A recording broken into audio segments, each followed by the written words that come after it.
Lepo pozdravljeni. Lepo, da ste se zbrali v velikem številu, res lepo izgleda. Jaz sem dolžna najprej opravičilo, in sicer naš gospod predsednik bi moral z gospo urednico voditi tale pogovor, predstavitev knjige in je zbolel. Dobil je COVID. Naša urednica, tajnica urednica je v tujini. Potem je bila naslednja na vrsti, da bi predstavila knjigo njena pomočnica, njena namestnica, ki je pa tudi danes zjutraj zbolela. In tako da upam, da bom spodobno nadomestila svoje nadrejene. Zdaj se moram seveda po službeni dolžnosti zahvaliti podpornikom te knjige. In sicer najprej Javni agenciji za knjigo, ki nam financira oziroma podpira knjižni program. Potem velikokrat nam te mestne knjige podpirajo tudi občine, tako je bilo tudi pri idrijski knjigi, za kar se zahvaljujemo predvsem županu, gospodu Tomažu Venclu. Potem podprlo nas je tudi podjetje Geologija, d. o. o. iz Idrije. Pri nastajanju smo zelo dobro sodelovali tudi z mestno knjižnico iz Idrije. In ena predstavitev knjige je že bila v Idriji, kot verjetno veste, in sicer v galeriji Magazin, ki je bila tudi zelo odmevna, zelo lepo predstavljena. V delu, če ste opazili, je bil en lep prispevek kar čez pol strani, kar se ne zgodi prav velikokrat, zdaj kakšna knjiga tako lepo predstavljena. No in nenazadnje seveda se moram zahvaliti urednici, gospe Milanki Trušnovec in vsem, ki so sodelovali pri nastajanju te knjige. Več o tem bo verjetno v nadaljevanju sama povedala. Zdaj pa še na kratko o tej zbirki. In sicer ta knjiga je šla v zbirki tako imenovanih mestnih knjig, oziroma so to mestne čitanke, kot jih je poimenoval Drago Jančar, ki je to zbirko oziroma nekaj podobnega opazil enkrat v Nemčiji v neki knjigarni. In smo začeli potem v Slovenski matici to zbirko izdajati leta 1994. Prva je bila seveda Ljubljanska knjiga. Besedilo za Ljubljansko knjigo je zbral in uredil Andrej Inkret. Likovni urednik je bil pa Milček Komelj. Zbirka je bila zasnovana kot izbor nekako predvsem odlomkov iz pripovedne, v manjši meri tudi spominske in esejistične proze, posvečene nekemu mestu. Prispevki si sledijo v teh knjigah po bolj ali manj strogo določenem kronološkem vrstnem redu.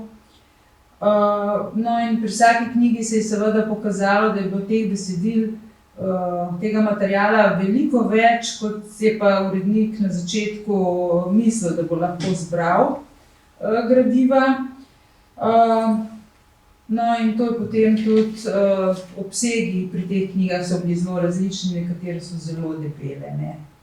Knjige naj bi imele enako zasnovo, to pomeni literarne prispevke v mestu, ki so jih napisali avtorji, ki v mestu živijo, ali so se v mesto priselili, ali so bili v mestu rojeni in so mesto potem zapustili oziroma so se odselili.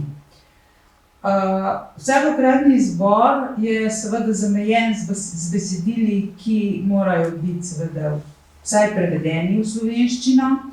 Zamejeni so pa tudi s subjektivnim pogledom sestavljalca oziroma urednika in pa seveda zahtevami založnice, predvsem kar se tiče obsega. Besedila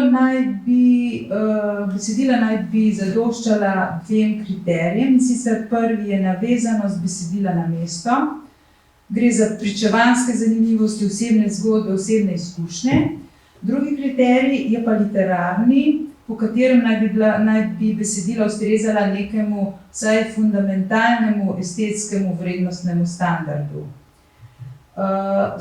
Knjige imajo tudi slikovne priloge, ki spremljajo besedilo. So pa te priloge tudi nekakšen pregled, kako slikarji začelo se je slikari, ne, potem so bili tudi kiparji, vidijo to mesto skozi čas. Ta dokaj strogo zarisan koncept zbirke se je s časoma sicer mehčal, spreminjal. V knjigo je recimo zašla tudi poezija, potem v Trboveljski knjigi najdete tudi nekaj kuharskih receptov. V prvih knjigah sta bila dva urednika, urednik za besedilni del, za besedila in urednik likovnih prilog. Vsak je napisal svojo spremno študijo. S časoma je uredništvo prešlo potem na eno osebo. Rahlo se je spremenil tudi koncept naslovnic, predvsem pri zadnjih dveh knjigah, pri Trboveljski in pri Idrijski. Pri starejših smo strogo vztrajali, da slika na naslovnici prikazuje utrip mesta, življenja ljudi. O tej naslovnici bo verjetno tudi urednica nekaj povedala. Ohranili smo pa seznam na ščitnem ovitku, seznam knjig, ki so izšle do sedaj v tej zbirki, tako da vam lahko preberem. Ta idrijska je zdaj 16. po vrsti, in sicer začeli smo z ljubljansko knjigo, urednik je bil Andrej Ingret, sledila je mariborska v uredništvu Andreja Brvarja, tržaška uredila Marija Pirjevec, celjsko Bruno Hartmann, celovško Reginald Vospernik, ptujsko Aleš Šteger, novomeško Milček Komel, kranjsko France Pibernik, goriško Lojska Bratuš, črnomaljsko in metliško Milček Komel, slovenjegraško Niko Kolar in Vinko Ošlak, kamniško Vlado Motnikar, blejsko Marjeta Zorec in Milček Komel, tolminsko Zdravko Duša in trboveljsko Uroš Zupan. Potem smo ohranili ta seznam avtorjev po abecednem vrstnem redu na zadnji strani. Vsaka knjiga ima na koncu tudi seznam literature pa vire, pa seznam likovne priloge, nahajališča, lastnike teh likovnih prilog. Zdaj bi pa jaz mogoče kar urednici prepustila besedo, da nam predstavi to zadnjo, 16. idrijsko knjigo. Zdaj, mogoče bi vas jaz malo vprašala,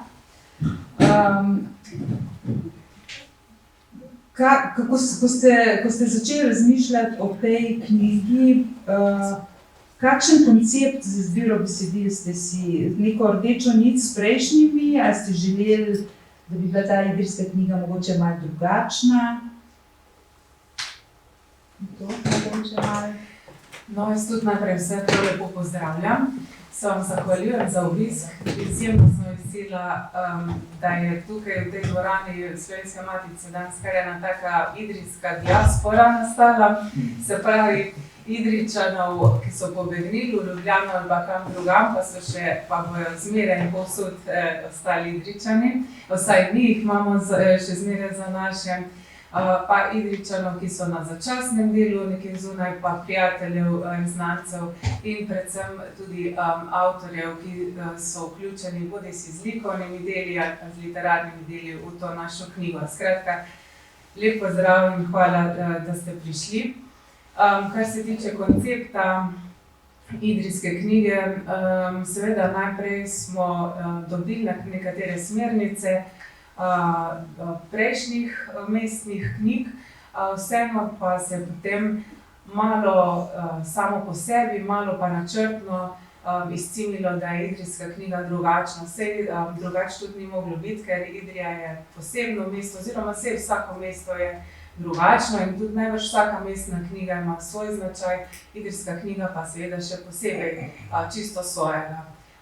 No, nekatere principe smo seveda ohranili, in sicer v tem smislu, da so v to mestno knjigo vključena leposlovna, pretežno leposlovna besedila, se pravi poezija, kratke zgodbe in pa odlomki iz romanov, ki se motivno tematsko povezujejo ali navezujejo na Idrijo.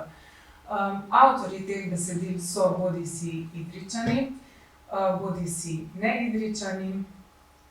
Smo pa v knjigo vključili tudi idrijske avtorje, katerih dela niso prav tesno motivno tematsko povezana z Idrijo, pa smo vseeno menili, da si zaslužijo svoje mesto v knjigi. Kako smo se lotili dela, ko je bila dana pobuda Slovenske matice, da se pripravi idrijska knjiga,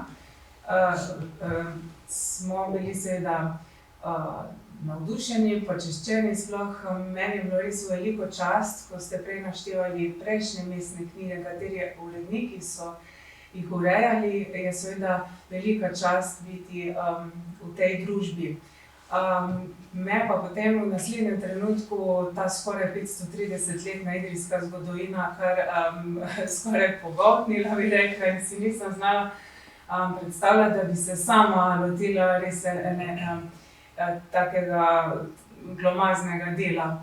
Tako da smo kar hitro zasnovali 13-članski uredniški odbor s samimi odličnimi sodelavkami in sodelavci. Torej, tudi neka posebnost idrijske knjige. Posebnost, ampak nekako si sama nisem zamišljala, da bi res se tega dela lahko bi se ga lotila, ampak nisem izdelo primerno, da dejansko sama, ali pa se mi ni tudi niti zdelo, da bom kos res temu ogromni osnovi, ki jo prinaša s sabo ta 530-letna skoraj zgodovina Idrije.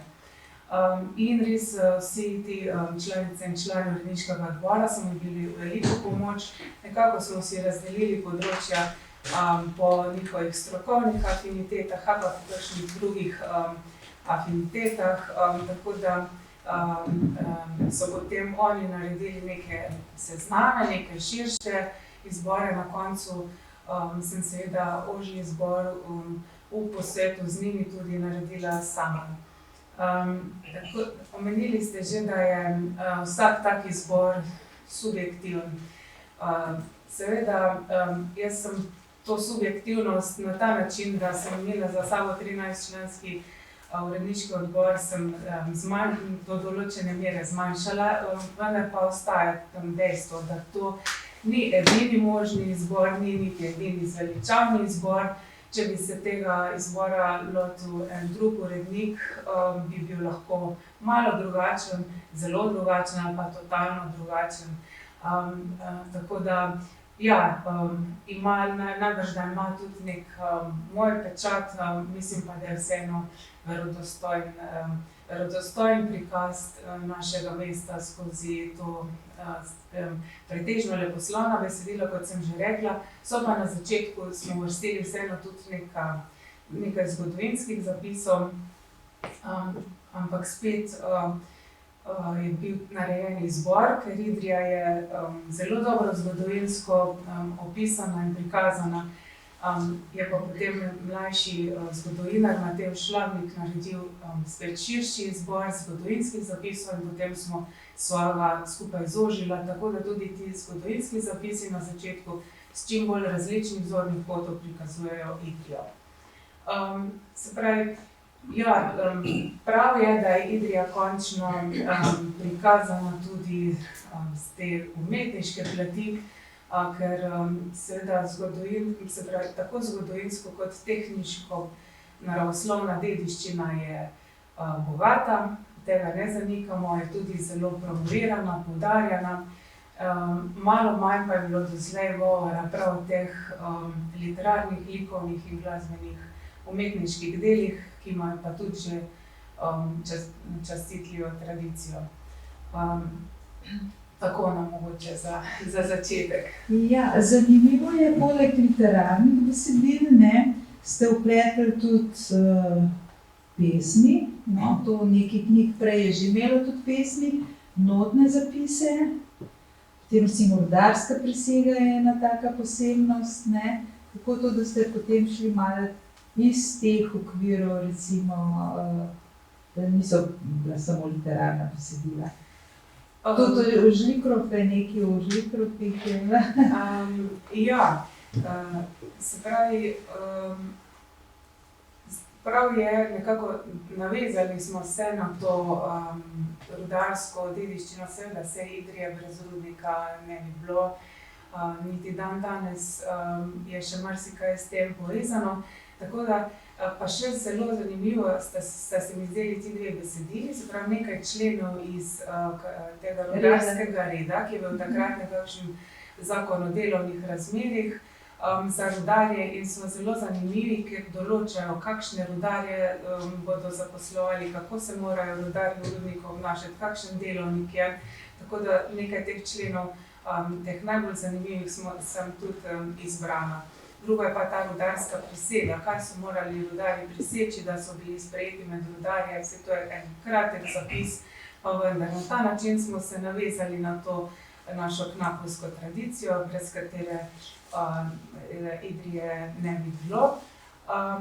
Na drugi strani je pa se mi zdelo, kot rečeno, malo je to nastalo intuitivno, malo načrtno, da je idrijska knjiga en tak res pisan in drugačen in zanimiv mozaik in Idrijo osvetljuje z raznoraznih zornih kotov.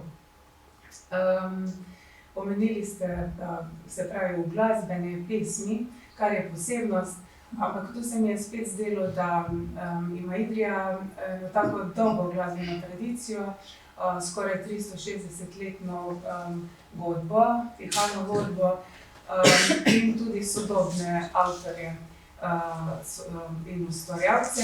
In tudi tu smo potem našli zelo zanimive, presenetljivo zanimive zadeve, bi rekla, od recimo pesmi Danila Fajglja, sicer strica bolj znanega pisatelja Damirja Fajglja, Jamski odmevi, potem Zorka Prelovca, ena uglasbena pesem Rudarska, potem pa odkritje je bilo mogoče, kar ni zelo znano, premalo se o tem ve, da je v 70-ih letih, ko je bil ta festival na Rečne popevke v Mariboru, je bilo večkrat, so bile tam izvajane tudi idrijske skladbe, se pravi z idrijskimi besedili idrijskih avtorjev. Tukaj moram izpostaviti, se pravi, Rasto Revan in Marija Revan sta pisala besedila, glasbo pa potem kar zelo znani ustvarjalci, na primer Dušan Porenta, in tako da tudi to, Brane Weisbacher, ti so pisali glasbo in smo potem ti dve glasbeni pesmi tudi uvrstili v knjigo, pri čemer se je družina Revan res potrudila in za eno skladbo niti še ni bilo notnega zapisa narejenega in so naredili notni zapis, da je lahko objavljeno v knjigi. Seveda potem to Aldo Kumar, znani skladatelj, ko sem njega vprašala, katero skladbo njegovo, ker kar nekaj njegovih del je povezanih z Idrijo ali pa so nastala za kakšne dogodke v Idriji, je rekel, sam ne tiste v ponedeljke Moka sjala. Zdaj vsi vemo, zakaj ne, ker je zlajnana in tako dalje. In smo potem v knjigo uvrstili besedilo te kantate Na struni Merkurja, ki ga je napisal Andrej Lutman. Sta pa uvrščeni v knjigo še dve skladbi, za kateri je Aldo Kumar napisal glasbo. Besedilo za eno je napisal Janez Kavčič, besedilo za drugo pa tudi Andrej Lutman. To so glasbene pesmi, ena je Jadra žalosti, druga pa V noči brez nje. Tako da tudi na ta način smo osvetlili en del naše glasbene tradicije. In potem je pa še ena zanimiva zgodba v knjigi, še z eno glasbeno pesmijo, za katero je pa glasbo napisal Cveto Kobal, besedilo pa Metka Ravnikar. In sicer je bila ta skladba napisana za leta 2018 za eno otvoritveno slovesnost festivala Idrijske čipke. Izvajala je pa to skladbo godbeno društvo Rudarjev Idrija. In ta skladba je tudi do zdaj bila napisana na en tak v rokopisu, na enem neoglednem lističu. Zdaj sem pa spodbudila avtorje, oziroma smo skupaj naredili ta še notni zapis in je tudi tole v knjigi. In čeprav do zdaj mogoče v drugih mestnih knjigah tega ni bilo, tega glasbenega dela ali glasbenih pesmi, se mi zdi prav, da se pokaže, da Idrija ima tudi eno lepo in ugledno glasbeno tradicijo. Do teh sodobnih, uspešnih glasbenikov, kot je Rok Šinkovec in še marsikdo od teh glasbenikov. Zanimivo. Prej ste omenili, da avtorji so Idrijčani, pa Idrijčani, ki ne živijo več v Idriji, pa ljudje, ki sploh ne živijo v Idriji, pa tudi neke tuje ljudi ste vklopili, tuje avtorje, ki verjetno jih ne bi povezali z Idrijo, ne, pa Sovidnji je meni recimo padel v oči. Kako ste do tega prišli, recimo? No, mogoče preden o Pasoliniju spregovorimo, je res veliko zanimivih ljudi prihajalo v Idrijo, kar je lepo in prav, da ljudje ne samo odhajajo iz Idrije, tudi prihajajo, vsaj občasno, vsaj za nekaj časa in seveda nas s tem bogatijo, skupaj z njimi rastemo in ustvarjamo.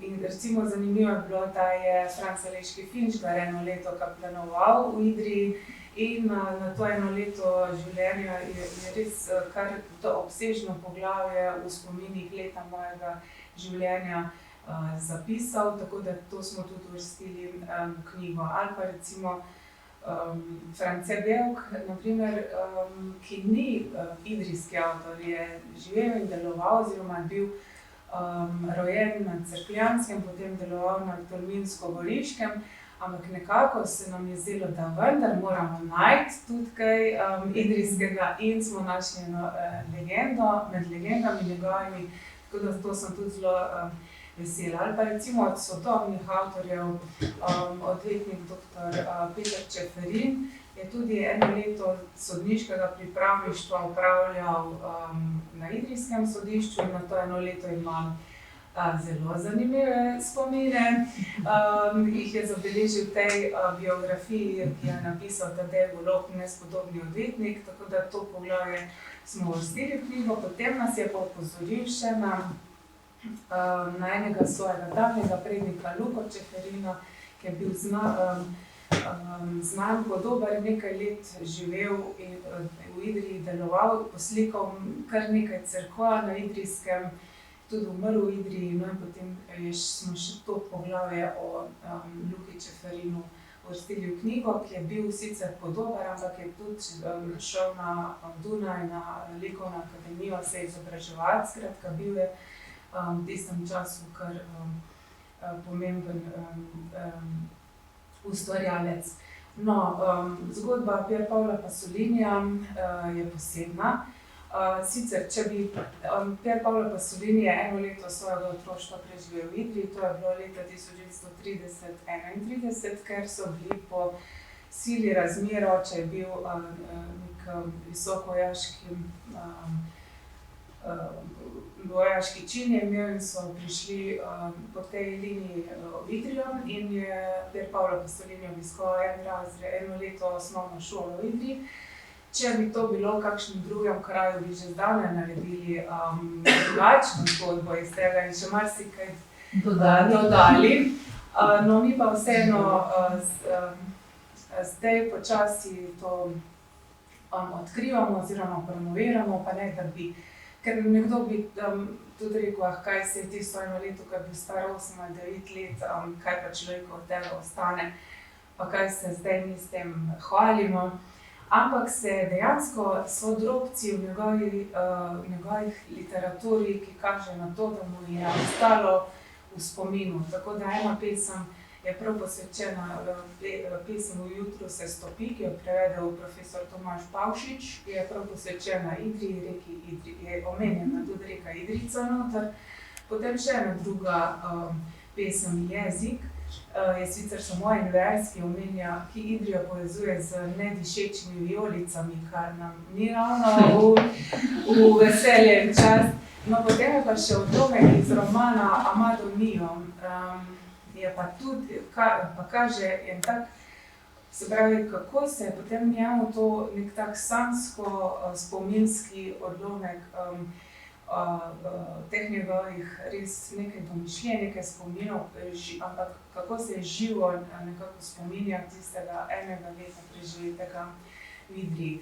Pa zgodba še ni zaključena, ker letos pač obeležujemo stoletnico njegovega rojstva in smo kar nekaj dogodkov temu posvetili, pa navezali stike z raznimi mesti v Italiji, še posebej s Casarso, kjer je živel v otroštvu in tako. In sem se povezala tudi z eno njegovo daljno sorodnico, sestrično njegove mame, ki je potem, ko sem jo prosila za soglasje za objavo te ene pesmi v knjigi, mi je poslala še neobjavljene pesmi, še neprevedene pesmi v italijanščini, kjer pa motivno se dotika rak. To boste Idrijčani seveda dolgo sprehodov po rakah in tako naprej. Tako da mislim, da tudi v bližnji prihodnosti bomo mogoče kot neko samostojno pesniško zbirko prevedeno izdali tudi te Pasolinove pesmi. No, zanimivo. Zdaj pa, kakšen koncept, na kakšen način ste pa likovne priloge izdali? Pri likovnih delih sem k sreči imela najboljšega možnega sodelavca, gospoda Nandeta Rupnika. On je res velik poznavalec tako lokalne likovne ustvarjalnosti kot širše te likovne ustvarjalnosti. V Idriji so tudi organizirani še zmeraj extempori. V preteklosti, desetletja nazaj so bile likovne kolonije, so se dogajale v Idriji, na katere so prihajali zunanji likovni umetniki in ustvarjalci in ustvarjali v Idriji in ustvarjali likovna dela s temi ali idrijskimi vedutami ali pa detajli idrijskimi. Skratka, tudi na likovnem področju je bera zelo bogata in Nando Rupnik je naredil najprej širši nabor avtorjev od najstarejših del do sodobnih.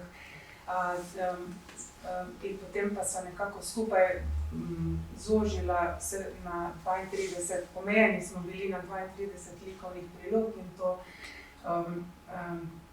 tako da smo morali pač narediti en ožji izbor. In se pravi, on je, to kot ste že na začetku omenili, tukaj so bila tako se pravi slikarska dela kot neke skulpture. Fino se mi pa zdi, da smo na koncu vključili tudi te sodobne idrijske avtorje in fotografe, da pokažemo, da pač nismo obtičali nekje v 19. ali 20. stoletju, ampak da je tudi potem v tej plati Idrija živa in zanimiva. No, zato verjetno ste pa potem niste pri teh besedilih omejili samo na rudnik, na rudniške čase, na rudniško tematiko, ne, ampak ste tudi kazali Idrijo, vzeli Idrijo, sodobno Idrijo, ne, mogoče kaj v tem zboru. Seveda, daleč od tega, da bi se omejili na neke rudarske, rudniške tematike. Čeprav je pomembna tema, ne, absolutno je. Iz tega izhajamo, to je naš praizvor, lahko rečemo. Ampak ja, odlično je, da smo lahko v knjigo uvrstili tudi nekatera dela, ki so v času nastajanja idrijske knjige šele nastajala. Recimo, Založba Bogataj je zastavila krasen projekt pisateljske rezidence. Se pravi, da povabi pisatelje, razne pisatelje v Idrijo, jih gosti in potem nekako oni ustvarijo neko delo ali zbirko ali roman, povezan, motivno-tematsko spet povezan z Idrijo. Tako recimo je v knjigi odlomek iz romana Mateje Perpar Nad obzorji, iz mladinskega romana. Čisto zadnji je pa odlomek iz še neobjavljenega romana, ki bo izšel pri Založbi Bogataj, Natalija Šimunović, Idra. In tukaj sem tudi hvaležna Založbi Bogataj, da je dovolila objavo še neobjavljenih dogodkov oziroma odlomkov iz romanov. Pod sodobnimi seveda je tudi Tomaž Kosmač. Ko smo recimo se odločali, katero njegovo zgodbo bi uvrstili v knjigo, sva z članom uredništva Jožetom Janežem imela v mislih eno drugo njegovo zgodbo, oziroma iz zgodnejših del je bila nama ljubša, nekako se nama je zdela bolj idrijska, ampak Tomaž Kosmač mi je rekel, da pač avtorju je najljubša njegova zadnja knjiga, zmeraj najnovejše delo, in je potem izbral eno zgodbo iz zadnje zbirke Kojebe. In tukaj so upoštevala nekako njegovo željo. Moram pa reči, da smo imeli kar pri nekaj avtorjih zelo težak izbor, ker imajo kar obsežen opus in je se več njihovih del tesno povezanih z Idrijo. Poleg Tomaža Kosmača recimo še Ana Valantič, tudi njena poezija, njene spominske zgodbe so vse zelo tesno povezane z Idrijo in potem je bilo treba izbrati. Ali pa recimo opus primarja dr. Jožeta Felca. To je bil hud zalogaj, moram reči, ko smo nekako enemu mlajšemu, bolj neobremenjenemu kolegu ga prosili, da mogoče on naredi najprej širši izbor, in ga je naredil odlomko iz del Jožeta Felca, ki je tudi praktično celoten opus, je zelo tesno, res se navezuje na Idrijo, zaznamovan z Idrijo, bi rekla. In je tale mlajši kolega, Drecko Košar, naredil večji izbor odlomkov, in ko sem to pregledovala, sem rekla, ja, to bi, pa to bi, pa to bi, pa vse bi, a nekako se je bilo treba vseeno odločiti, ja. Tako da smo izbrali iz 3 del, iz Duše in njena, potem Divje jezero ali Življenje in smrt lepe Lide in pa iz zbirke zgodb Cinober.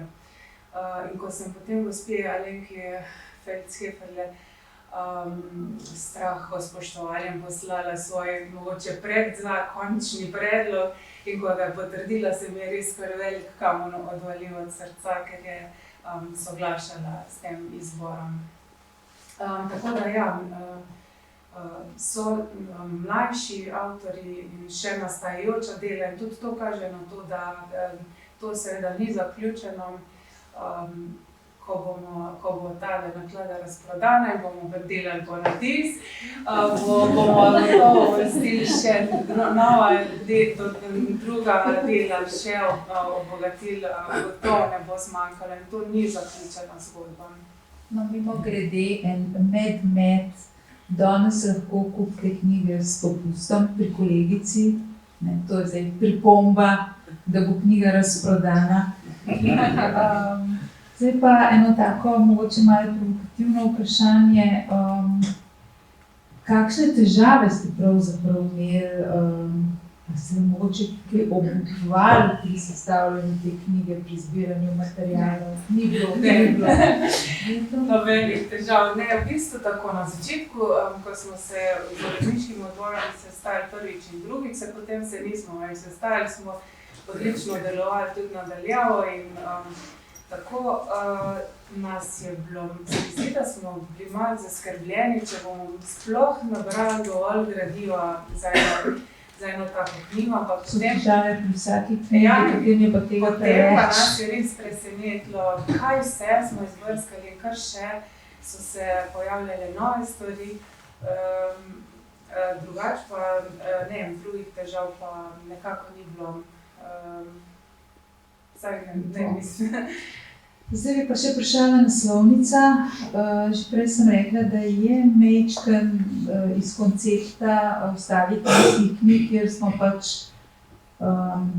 želeli prikazati življenje ljudi v utrip mesta. Ne? Zdaj mogoče še ta izbor, da malo pojasnite, pa zakaj ta slika. Ne? Zakaj vas je mogoče pretresel pri tej sliki, da ste se za njo odločili? Ja, no, se izpodobi se, da idrijska knjiga je iz koncepta. Vsaj v nekaterih segmentih. In ja, sem neskončno zadovoljna in vesela, da je prav ta slika na naslovnici nekaj. Čeprav, ko sem premišljala, bi lahko mogoče bila katerakoli ali pa izmed uvrščenih teh slik v knjigi, ali pa vsaj večina od njih bi lahko prišla na naslovnico. Končni izbor je bil pa malo, bi rekla, predvsem po občutku in z intuicijo. Ko sem pa potem premišljevala, zakaj sem zbrala to, sem pa vsaj 4 razloge našla. In sicer na naslovu slike je Barbara. Seveda znano je, da sveta Barbara in poleg svetega Haca je zaščitnica rudarjev. In verjamem, da tudi tale Barbara na naslovnici je zaščitnica te knjige, da se ji bo dobro ugodilo. Drugi razlog je, da je na sliki ženska figura. In kakorkoli je bila v Idriji prevladoval, seveda knapovski moški princip, se mi zdi, da je zdaj, no pa ne šele zdaj, že kar v tem sodobnem času prav, da je na prvi strani na naslovnici ženski princip. Tretji razlog, pa to niso razlogi v bistvu po pomembnosti, a ne, zdaj kakor jih naštevam, je, da je avtorica te slike Sanja Rejc, je mlada, je tudi danes z nami, jaz sem zelo vesela, je mlada, vsestranska umetnica in Idrija potrebuje take ustvarjalne mlade ljudi, čeprav, kot sem že uvodoma rekla, začasno pobegnejo ali pa za dlje časa pobegnejo v svet, ampak še zmeraj se čutimo povezani z njimi in z njihovim delom. Nas navdihuje, bi rekla, tudi ko niso več fizično v igri. No in četrti razlog je pa tale, da vse tako kot jaz vidim to figuro na naslovnici, je usmerjena navzgor in naprej. In ne glede na to, mislim, z vso to dediščino in z vso to dolgo zgodovino, ki dajemo, mislim, ustrezno mesto, na tak način kažemo, da nas to ne vleče navzdol v podzemlje in da nas ne obremenjuje, ampak živim v bistvu nekako simbolično, je ta zgodovina in ta preteklost nam podlaga za življenje, za naprej in da nam omogoča in nas navdihuje za prihodnost. Kako tako? Ja, meni je zmanjkalo vprašanj, ste cenjeno občinstvo, če imate vi kakšno vprašanje, če bi to rad kaj povedal. Nekaj tudi avtorjev med vami, ali ste vsi avtorji, ali kako že, če bi mogoče kdo kaj povedal še, dodal.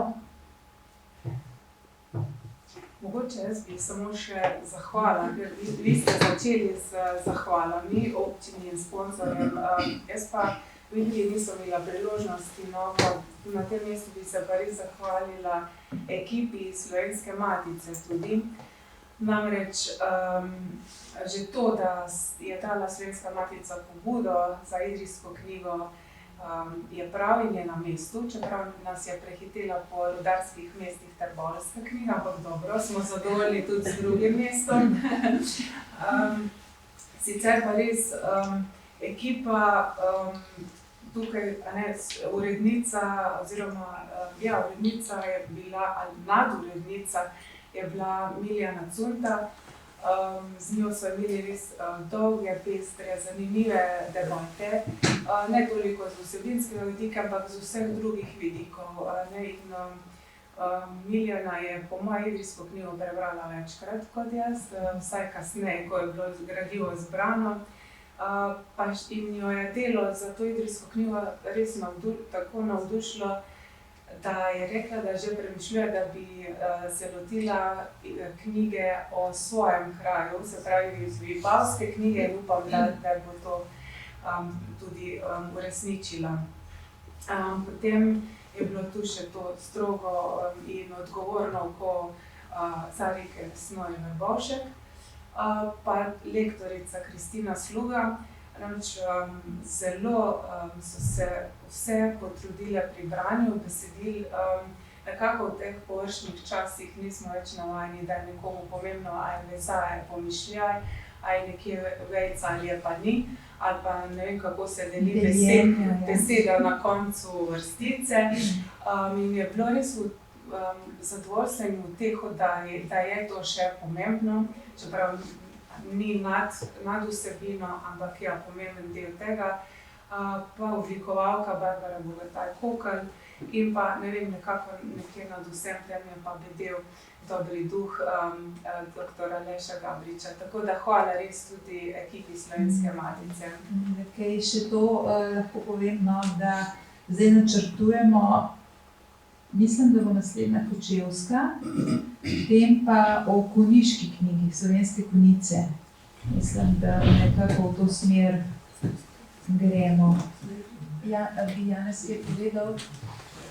Prav pri tej zadnji tvoji informaciji kot matičar še opozoril, da seveda te knjige nastajajo mestne, Blejska ni prav mestna, ampak je za pomemben kraj, ker dolgo časa z različnimi vijugami in na vsak način imamo še Mursko-Soboško knjigo, pa Dunajsko, malo pa še razmišljamo tudi recimo o Monoštrsti, ki bi šla še na to stran, pa Reška recimo je tudi v slovenski zgodovini bila pomembna, čeprav ni znotraj teritorija Republike Slovenije.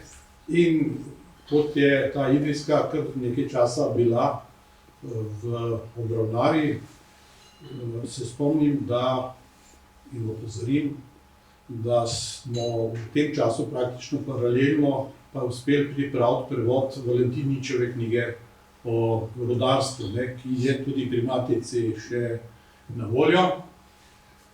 Zdaj imam pa vprašanje dve, kratki, pa boste tudi kratko lahko odgovorili, pa kot matičar se sam, ker še knjige nisem v roke vzel in so zdaj to amaterska vprašanja.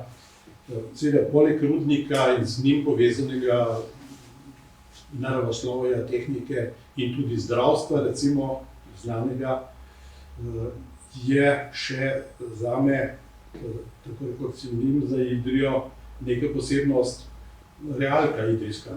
Za slovenski prostor je to bilo nekaj posebnega, za katero zgodovino to veliko pomenilo. Verjamem, da je v kakšnem besedilu tudi. Potem pa še v bistvu deloma tradicija tega intelektualnega življenja, kakšna revija, ki je izhajala v Idriji, ki za primerljivo velike kraje v Sloveniji tudi je nekaj posebnega. To je ena stvar. In zadnjo še, dr. Felca in ta zavod, ki je tudi nekaj posebnega v Sloveniji, ste omenili sami. Zadnje vprašanje, kako ste se omejili oziroma kako ste vključevali še Cerkljansko. Hvala za vprašanje. Kar se tiče realke, je zanimiv del, da obstajajo realčna izvestja. To je serijska publika, revija, ki je izhajala. In mislim, da je to še čisto premalo raziskano in upam, da bomo uspeli nekako v sodelovanju to tudi digitalizirati, da bo bolj dostopno. Sta pa bili v tem uredniškem odboru dve, seveda slavistki, aktivni profesorici na gimnaziji Jurija Vege.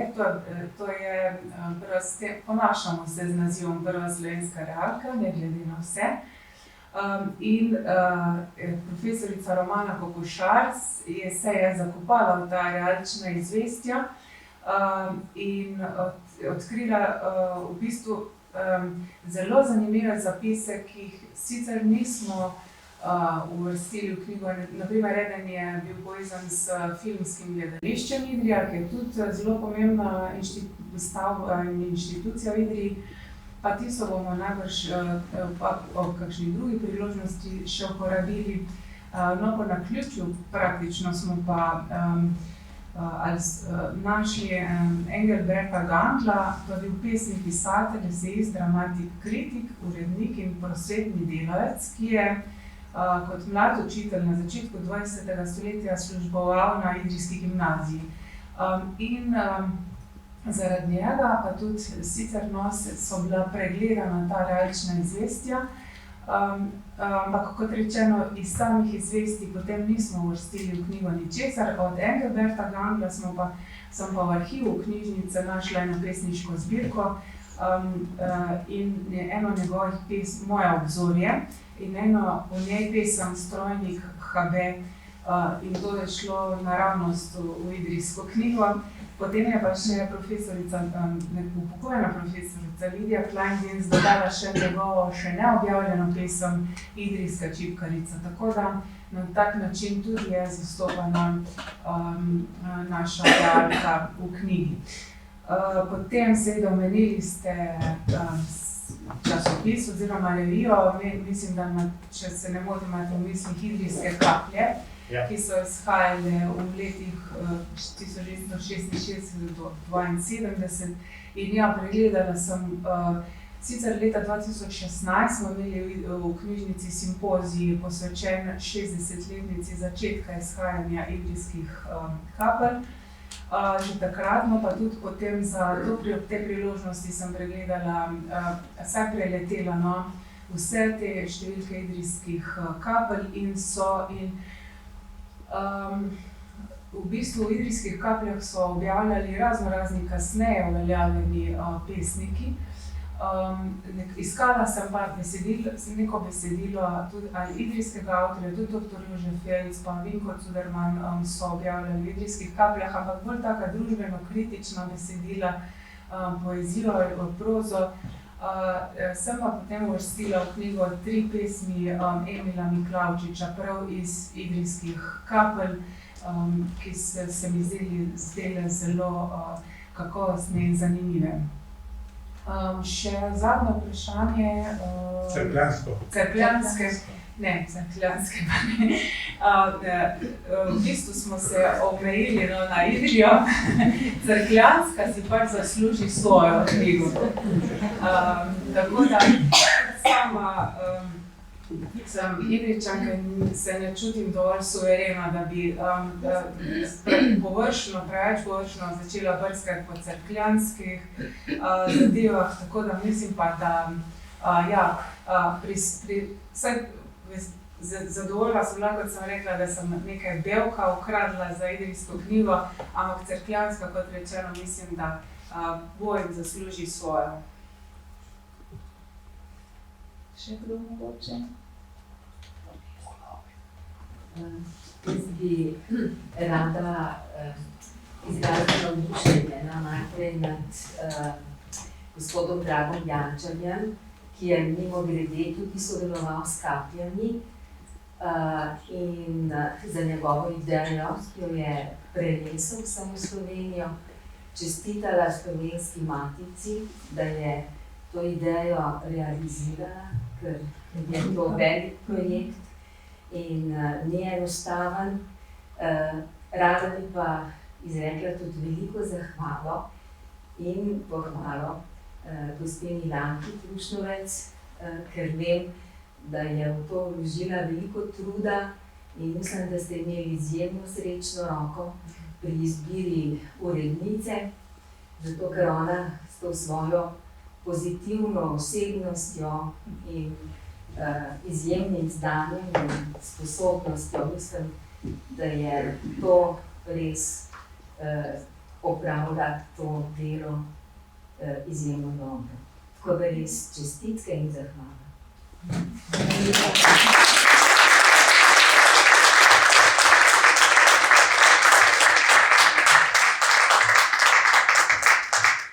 Ja, potem bi pa mogoče s temi lepimi besedami tole današnjo predstavitev zaključili.